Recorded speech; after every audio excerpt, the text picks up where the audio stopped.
guess the sound is still happening. I guess I'll have to pause that. So it is May 12th. We have a full moon tonight. And today is just weird. Like, I woke up exhausted. I had some really crazy dreams last night. It was like flipping through channels on a TV show or a TV network and just seeing all these different episodes of things. Each episode had so many levels and so many layers of people from my past, and even people talking about people and whatnot. It was just really crazy, going back decades and decades. So that was weird.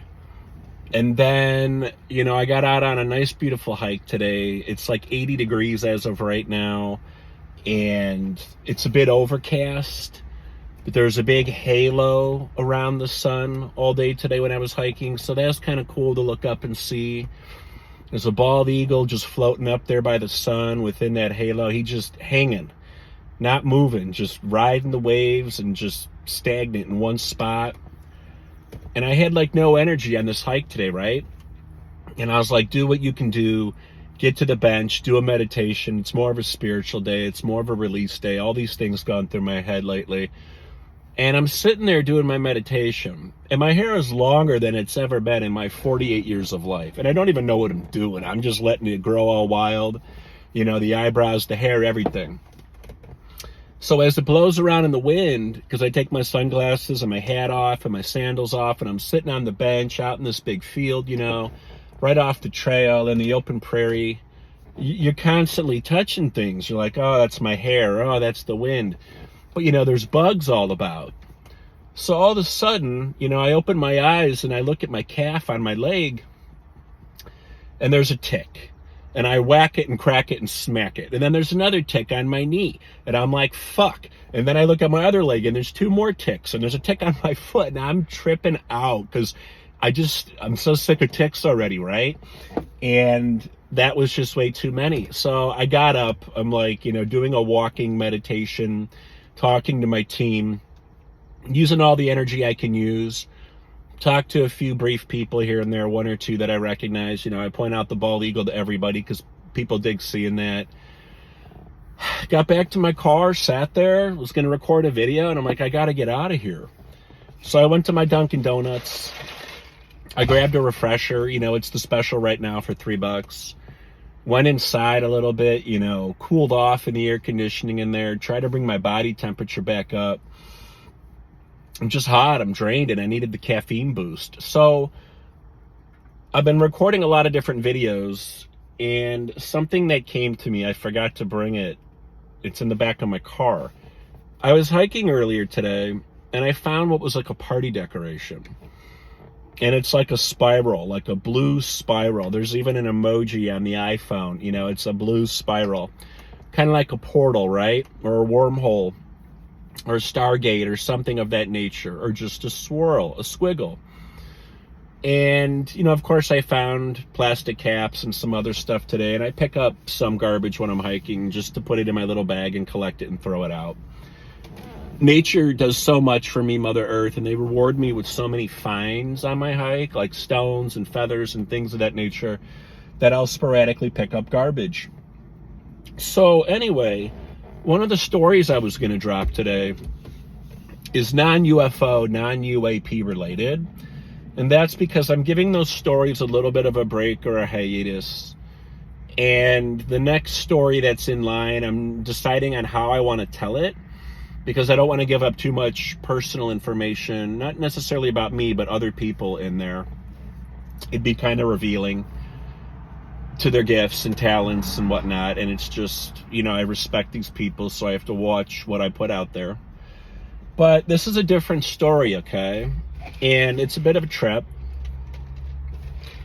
I don't know that I have this journaled anywhere, and I don't know that I need to. I remember it so well. Me and my partner in the past, ex-partner, have been on and off for so many years. There's been so many rifts, so many challenges, so many growths, and just so many, let's say, arguments or disagreements. And at one point, we were separated. I forget for how long at this point, a couple months, I don't know. And one night, I was listening to my SoundCloud app through my noise-canceling Beats headphones. Sorry, I'm rubbing my leg. Everything I feel, I look for a tick or I look to make sure. And I was listening to a really deep beat with the didgeridoo, if I'm pronouncing that right. The big, long, aboriginal. And I've always resonated with that, right? And it's probably from past life somewhere. I'm sure one day it'll come forward and I'll figure it out. But it's very grounding to me. It's very, what's the word, melodic? Is that the word? Melody? I don't know. There's just something about the beats and the jam and the rhythm. And it's dope. So as I sat there and got into a meditation, and I was very grounded, I was just doing my thing. I don't even remember what the intention of the meditation was, other than to ground, connect to my team, and just tap in.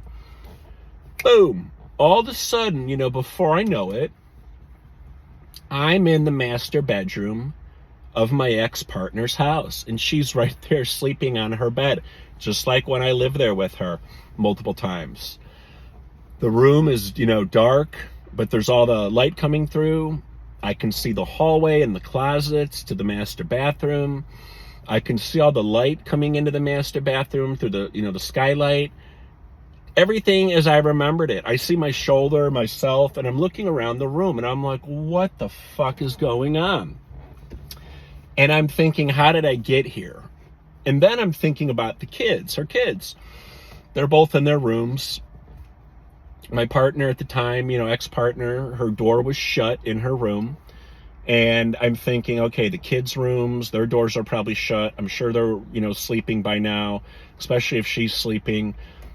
And I'm just looking around and taking everything in. I'm like, what am I doing here? How did I get here? And what's going to happen when she wakes up? Is she going to freak out? Because it's not normal or natural for someone to be in her room like that, right, after we've separated and haven't talked for a while.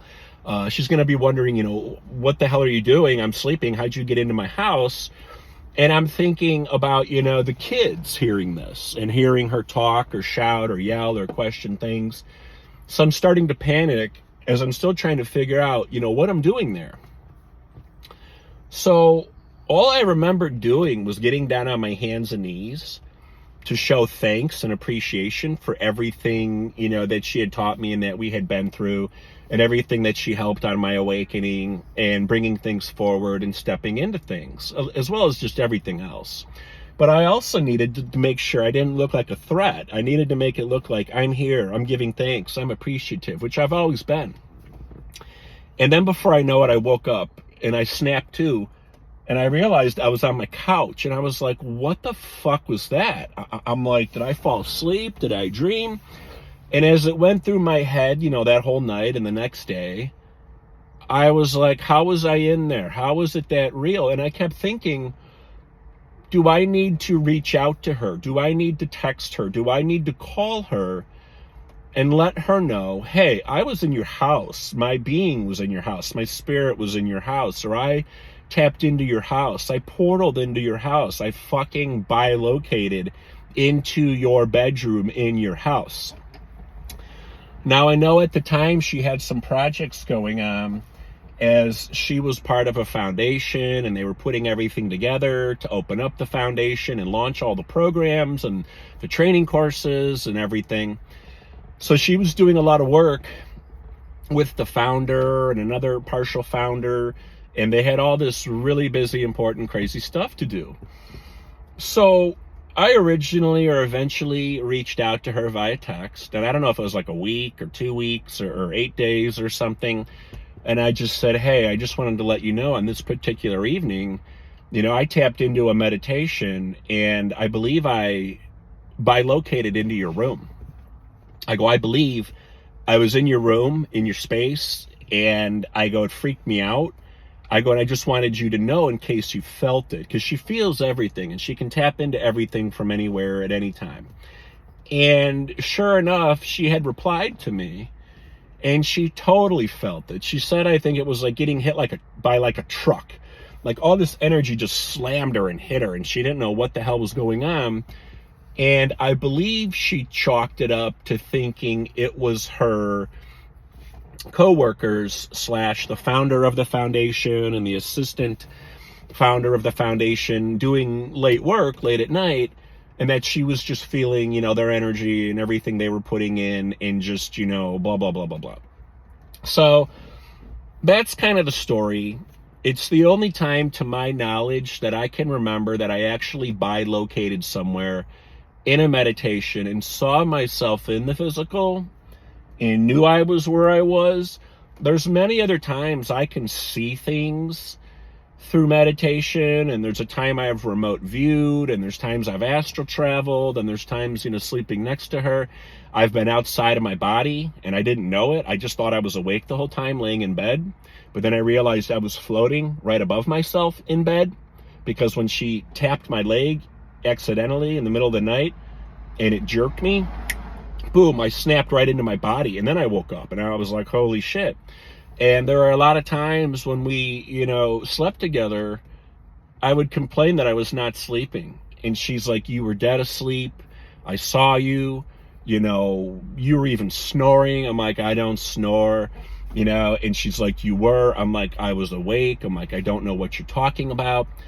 So unbeknownst to me, and due to our vibrations and the space that she holds and the space that she sets, I was actually elevating outside of my body, and I was actually just like floating, and I didn't know how to move or where to go or what to do, because I didn't even know what was happening. I just thought I was awake.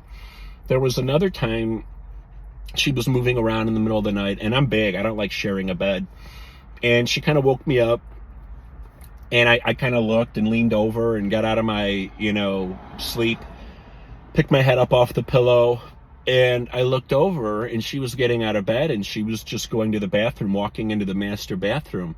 And at the time, I was like, all right, I'm just going back to bed. And as I laid back down and I put my head back down, I looked, and she was right next to me. Her physical body was right next to me.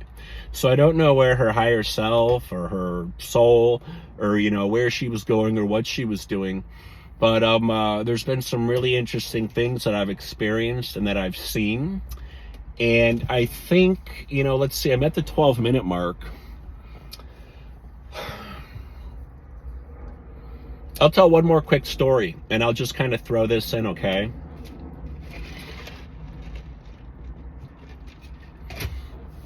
I was with her one time on her porch in her backyard with some friends, and we were basically doing like a meditation. And I have to be honest, I think we might have microdosed on mushrooms, because we were going to take mushrooms the next day. And we blessed them for our highest best, and she cleansed them and cleaned them and cleared them. And, we gave thanks and everything to Mother Earth and, all the spirits that were going to help us and support us. And we took these microdoses because some of these people, or the one individual, had never shroomed. So we were all just going to take a little, and then this person could get it in their blood, get it in their system, get a little bit of an idea, while we all held space. And I think it had been quite a few years since I had taken them, like maybe even a decade or something. So we're sitting out in the backyard on her porch, 3 different porches back there. And I might have even lived there at the time. I don't even know. And the 3 of them and myself are all in this meditation. And the 3 of them all start talking. They're working with this big gold molten energy. It's like light, it's like liquid or something, or plasma. And they're talking to one another, and they're doing all this and they're doing all that. And I'm just sitting there holding space like I do a lot of times. And I have no idea what they're talking about. I'm in just my own dimension. And all of a sudden, I pop up into what looks like a very decent sized hallway. Absolutely no windows. The hallway has got weird walls with white or cream color paint or something. All this piping overhead, for water and whatever's running in all these pipes. 2 huge doors ahead of me with no windows or anything. And you kind of get the sense or the feeling that those doors are locked. And they were so massive and just steel and all this other jazz, you could tell these aren't doors that are open all the time. And I started to get the idea that I was underground and that I didn't belong where I was. I think the light just shifted, so sorry.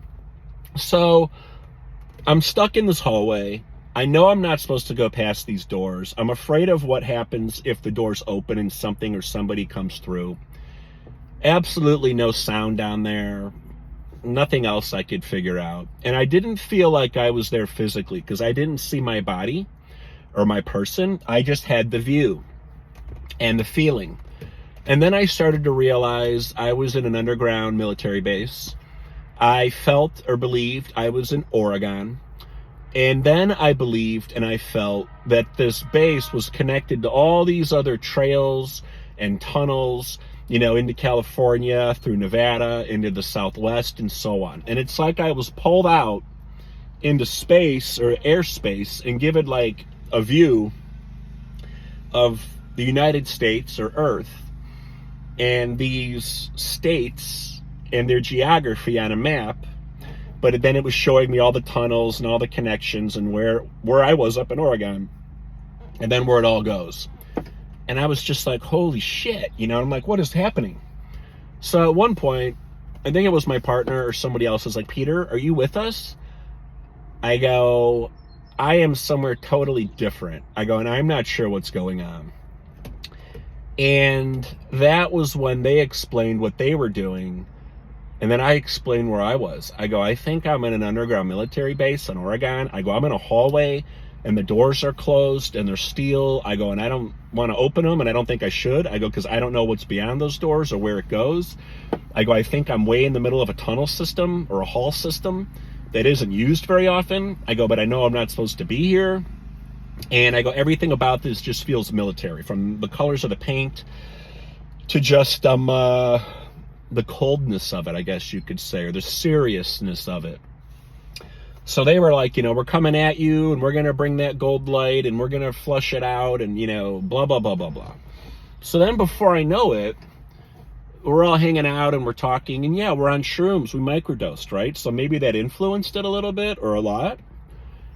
And all of a sudden, that's when they started talking, the three of them, about a spaceship. So I guess this is a little bit of a UAP UFO. And this relates to story like number 8 or 9. So they were like, all three of them, look, there it is. Look, there it is. And they're like, oh my God, I can see it. It's cloaked. It's all blacked out. And I'm looking up and I'm like, I don't see anything. And I have no idea where they're looking. Above the tree line, below the tree line. Some of these trees in our backyard at the time were 4 stories high. They were some of the biggest and oldest trees like in the Midwest. Hundreds of years old, huge elms and whatnot, oaks and just whatever. And I'm looking all around and I don't see anything. And I'm partially like, well, we're on shrooms, microdose, and I'm in a different dimension than they are. And they were working with all this gold light and I was in a hallway somewhere, which is completely insane. But remote viewing wise, I don't know why it took me there. And that's what I chalked it up to, right? Was that I was able to remote view. But what happens is when other people are holding space for me, everything that I'm capable of is magnified by like 5 or 10. And that's why I've had the most unique experiences in group meditations, gong baths, sound meditations, sound healings, where there's 5, 10, 15, 20 other people all holding space that are high vibe. Most of them are high vibe, or the location is pretty high vibe, or the practitioner is high vibe or pretty high vibe. It helps me to travel and to move or to remote view or to see or to leave my body. And those are some of the stories that I kind of want to interject in here, I guess. And it relates to all this other jazz I was talking about with vibration and consciousness and dematerializing because of the atoms and, electrons that your body is made of, or neutrons or protons or matter or whatever the universe consists of. That's why everything's living, right? Everything's conscious because of those building blocks. And all of that stuff can be manipulated. And as beings, human beings or multidimensional beings, we can manipulate time and space, right? Because time doesn't really exist. So that was also the time where they were all looking up at the UFO. And then I saw like a white dot shoot across the sky in what looked like an arc. And I remember how baby blue the sky looked that night because of the full moon or something was happening. And the trees and the tree line and the bushes, or the leaves on the trees, and how big and tall the trees were, everything was extremely dark. But that one section of sky that was just so bright from the stars and the reflection of the moon, I saw that white dot that just shot through the sky on an arc, and I was like, that's a satellite, or that's the International Space Station. And I'm like, maybe they are seeing a craft or a UFO, because the government, has they have satellites, they have UFOs too, reproduction vehicles. But, the U.S. government has, I think a 50-mile wall from, Earth all the way up into space. And they track, everything and anything that comes into their airspace, outside of the United States and so many miles off the coast and in other areas, because they're tracking everything. And all these different satellites that they have in space, and satellites on the ground, and radars on the ground, and detection systems on the ground, are all doing different things. Heat signatures, radiation, certain metals, certain energy propulsion systems, things that appear. They've even got particles in our atmosphere, and that's part of what that whole chemtrail thing is up in space that they're doing with the planes, and people are like, oh, the chemtrails. They're putting all these little, I forget what the show was telling me, all these little particles in our atmosphere, because when anything comes into our atmosphere and it affects those particles, they affect radar and other sensory equipment, which lets the government know what's in the airspace, or what came in and what blinked out, or what's in the dimension, and then all of a sudden it blinked out. So too much to go into once again, and I'm already at the 22-minute mark right now. But that's a little bit of a story on bilocating. It's a little bit of a story on being able to remote view. It's a little bit of a story on maybe underground military bases, or UAPs, or UFOs, or being in the high vibration of other people, or consciousness, or the manipulation of matter, or dematerialization, or moving in and out of space, or just using different skill sets that we all have, unlocking different skill sets and not even knowing how we did it or what it was for, or just tapping into energies and wondering wow, how did that happen? How do I do that again? What prompted that? So it's part of the reason I'm putting all these stories out. I have no idea who any of you are. None of you leave comments, and that's completely cool. I told a lot of these stories 1 year, 2 year, 3 years ago on Instagram sporadically, and I would just post them, and they were more compressed, under 15 minutes or whatever the minimum is on Instagram. I was talking fast a lot of times off the top of my head, and sometimes forgetting certain key points. And at the time, a lot of those stories, which are still on my Instagram, were not journaled. So they're there and they're holding space and they're still very factual. But maybe some of these stories are a little bit represented better now on YouTube, or I can do more with them with the time, or like I said, sending them to people or people who have shared them. But even my very small niche and community on Instagram, which is the same 80 people for 10 years, give or take, nobody ever left comments. Nobody ever said anything constructive. Nobody ever told me I was crazy. Nobody ever told me they've had similar experiences or lamented on it. And that's totally fine too. That's totally cool, because texting and typing on some of these things is ridiculous. I've gone back into YouTube to edit some of the stuff I've typed, and when you're editing, the page jumps around and the letters jump around, and I'm like, why is this so hard to retype? Why is this auto-correcting incorrectly? Why is it jumping spaces? Why is the screen jumping? I don't understand things sometimes. I really don't. Technology is supposed to make things so much easier, and at times it's so much harder. But if any of you have comments or you want to say something constructive there, that's cool, do it. If you have a question or feedback, maybe I see it and I bring it up in the next video or the next recording. I'm on Tick Alert for everything, right? And if you have some links or anything, or you just want to be part of the chat, that's cool too. I clicked on the YouTube statistics the other day on my phone, and it said 100% of my viewers are male. I find that kind of odd out of 236 views. It says only 33 to 34% are in the US, so that means 2/3 of my audience are outside the US. That's cool too. And then it says everybody is in the category of like 45 to 55, and that's my age range. But I'm like nobody younger, nobody older. So that's kind of interesting. But then I've seen some discrepancies where my two cousins have seen my videos, and they're both over 55 and 58 at 60. So they should be filling out those other categories, right? And like I said, with 236 or 237 views as of last night over all these videos, not a single woman, not a single female. So anyway, I don't care, but I'm just curious and wondering what people are doing with this, or who's watching, or how it relates. And I hope it's helping educate some of you, entertain some of you, plant seeds for some of you. But yeah, that's the video. I think it kind of connects stories number 8 and 9. It's definitely a little different with the bilocating and then the remote viewing. And then for as drained as I am, even though the caffeine just helped and the sugar, we got a full moon tonight. So set your goals, set your intentions, release what you need to release, protect your energy. Be mindful. For me, the full moon's been draining the last 2 days, and it's been really draining today. And like I said, I had the crazy dreams. But to each their own, and just tune in, tap in, and I hope you are all well. So thanks for hanging out with me today. Peace, love, and light to you all. Blessings to you all, and all the best moving forward. Always.